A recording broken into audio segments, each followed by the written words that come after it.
causes of air pollution and how we can avoid them. I will take an action to be part of the solution, not the pollution.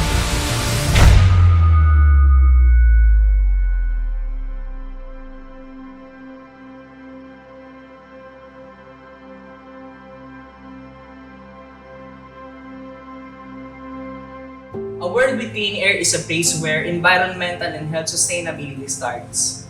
Ang air pollution ay napakatagal ng isyong pangkapaligiran na labis pumipinsala sa ating kalusugan at kalikasan. At masusolusyonan lang natin ito sa pamamagitan ng pagkilos. Pagkilos para sa pagbabago sa sistema ng mga ginagawa natin na nagdudulot ng polusyon sa hangin. Ang isang mundong may malinis sa hangin ay isang mundong may mga taong alam paano nga ba pahahalagahan ng kalusugan at kapaligiran. And we consider na hindi lang tayo ang maapektuhan ng mga bagay na ginagawa natin na nagdudulot ng polusyon sa hangin, kundi pati na rin ang iba. Lahat tayo ay may karapatan na lumanghap ng sariwa, malinis at ligtas na hangin. At ito ang dahilan kung bakit dapat lahat tayo involved. Lahat tayo ay dapat pakiisa para unti-unti ma-achieve natin ang cleaner and safer air for everyone. The name of our project, Breathe Safe Hangin, focuses on three important things. First is breathe safe, which is what we want people to achieve. Second is hangin, which means to hold on, as we want to imply on everything that we do that achieving clean and safe air is not too late, and we can always act now to help in cleaning the air. And lastly, hangin, a Filipino term for the word air. Breathe safe, hangin, breathe safe, hangin. The reason why we do this project is because we want to be more creative in raising awareness about air quality, air pollution, or any environment-related issues. Nais namin na makita ng mga tao sa mga mural na gawa ng mga creative volunteers kung paano namin na ilalarawan ang isang mundong may malinis na hangin. Nais namin na magdulot ito ng inspirasyon sa kanila upang pangarapin din ng mga tao na maging ganito ang hangin sa ating paligid at maiwasan ng sakit at negatibong epekto nito sa ating kapaligiran. The artists used two paint variants in this project. First type of paint is called an air purifying paint, as it converts nitrogen oxide to a less harmful substance. And the other variant has low volatile organic compounds, or ito yung tinatawag na VOCs. Ang VOCs are large group of chemicals that can be found in many products na ginagamit natin to build and maintain our homes, and some of these gases have short-term and long-term adverse health effects. And it is a pleasure for Smart Air to give recognition to companies who cares for the environment and who becomes part of the solution. Clean air is a necessity. There's no option for a necessity. We need to live a quality life. That's why we need to achieve clean air. It is as simple as eating good food or drinking clean water. Clean air is a necessity for a good quality life.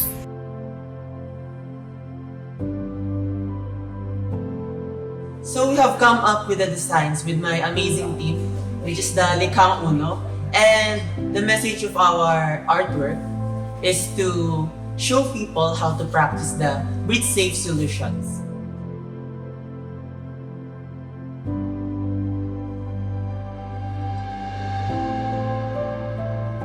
So basically, this painting presents the elements of the earth.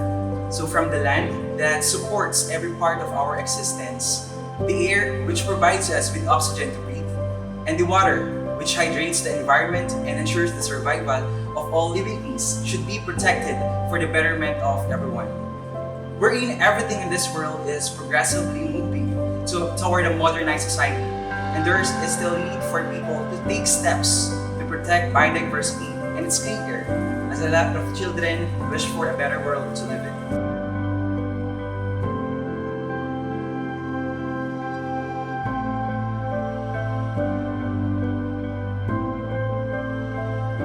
So when I brainstormed my contribution on the design for well-being, Aaron and I kind of focused on who is or what is the main beneficiary of this cause, which is ourselves and our future generation. So all of the elements portraying a world with clean air and all of the requirements to achieve it, they bring in hope in our eyes and the kids' eyes and the artwork, as we will have a clean and green future to look forward to.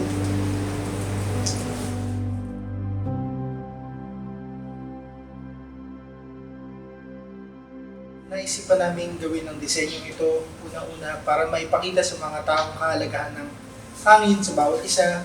Siyempre, habang tumatagal ang hangin, mas maraming naapektuhan. Kaya nais namin pakita sa aming gawa, sa aming sining, ang kahalagahan ng hangin, kahalagahan ito sa bawat araw, ano ba ang mga dapat gawin, ano ba ang dapat matutunan ng mga makakakita nito, at higit sa lahat, bakit ang hangin ang tumutulong sa atin sa bawat araw. Nais namin na matulungan ang bawat mga Pilipino na makakita nitong gawa na ito.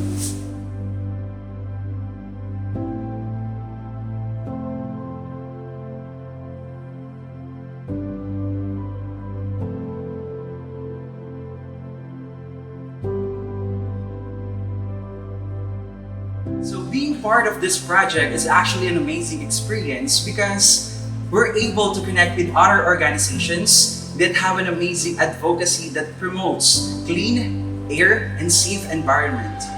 Wherein it is very important to have this kind of initiative in the community. And as a visual artist, I can see that art is not just only limited to a canvas, but arts are everywhere that brings a message through a colorful representation. I feel very honored to be a part of this project because it has the advocacy to promote clean and safer air and to also fight air pollution. Being part of this project fills me with such excitement and sense of accomplishment that our artworks raise environmental awareness, more so contribute in reducing harmful pollutants in the air. It has also reinforced my beliefs in using eco-friendly materials, as these small changes in our lives bring about a huge difference in our world. Isang malaking kagalakan na maging parte ng proyektong ito, kaagapan ng Smart Air, upang maibahagi sa mga tao kung gaano kahalaga ang hangin sa panahon ngayon at kung paano ito mapipreserba at maiingatan hanggang sa mga susunod pang panahon.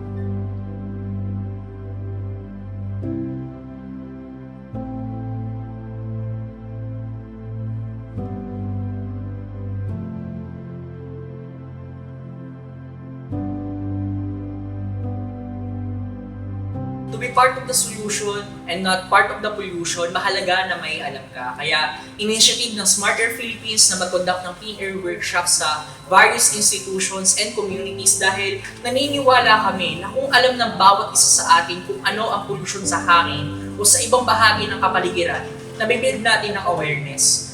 At ang awareness ang tumutulong para maunawaan natin kung bakit may mga tao na ipinaglalaban ang problemang pangkapaligiran at pangkalusugan. At ito ang nagbibigay sa atin ng drive para kumilos. Sa simpleng kaalaman na mayroon tayo patungkol sa pollution sa hangin, napakalaking tulong nito dahil maaari natin itong ibahagi sa iba. Through this, we can encourage everyone to be part of the solution and not part of the pollution. So to be part of the solution, we need first to be aware of the problem and to recognize that we are part of the problem. In as simple as acknowledging that burning our waste is a problem, and then recognizing that if we solve burning of waste, then we can be part of the solution. Also, making sure that our vehicles are in good condition before traveling or before using them outdoors or on the street. Another part of the simple solution is to use non-motorized form of transportation if we will just be traveling less than 5 kilometers. So we can be part of the solution even in simple ways that we didn't expect.